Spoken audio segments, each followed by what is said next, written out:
بها القلوب محيط بها الذنوب إلا أعظم.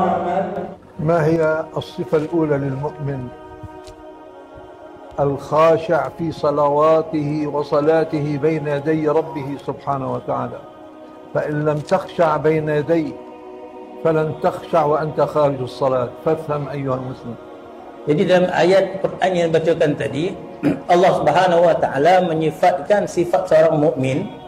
Dalam ayat tersebut menceritakan bahawa di antara sifat orang mukmin itu adalah khusyuk dalam salatnya. افهم هذه الحقيقة ولا تدع نفسك تجعلك أضحوكة وتلعب عليك. Jadi hendaklah kita bersungguh-sungguh dalam apa yang disebut oleh Allah Subhanahu wa taala. Jangan kita bermain-main terhadap apa yang Allah Subhanahu wa taala telah sebutkan dalam ayat tersebut. الذين هم في صلاتهم خاشعون. ما معنى الخشوع؟ الخشوع هو عين الاستسلام والتسليم والفناء بين يدي الله سبحانه وتعالى. Dalam ayat tersebut Allah Subhanahu wa taala firman, telah berjaya orang mukmin yang mana mereka itu khusyuk dalam salatnya.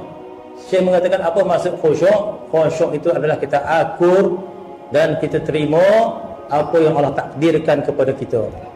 إذا كنت بين يديه بالصلاة غافلا عن ذكره وليس قلبك معه سيكون قلبك معه وأنت غافل عنه بالأسواق والتجارة والبيع والشراء. أين هذه اللغة الفاشلة؟ Jadi bagaimana seseorang itu salat sedangkan dia menghadap Allah Subhanahu wa taala, sedangkan hatinya lalai teringat kepada pekerjaannya, teringat kepada pasar dan sebagainya. Tidak, apakah jenis penghadapan kepada Tuhan yang segini? Allah yaqulu li habibihi Muhammad sallallahu alaihi wasallam, innaka mayyit wa innahum mayyitun thumma ilayna turja'un. Nuqta as-satr. Ayat Al-Quran Allah Ta'ala firman, innaka mayyit, kamu itu akan mati dan mereka juga akan mati dan semuanya akan kembali kepada Allah Subhanahu wa taala.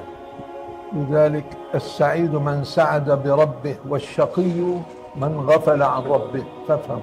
Saya mengatakan orang yang bahagia sebenar-benarnya itu adalah mereka berasa bahagia dengan Tuhannya, dan orang yang celaka itu adalah orang yang lalai daripada Tuhannya. Allah Allah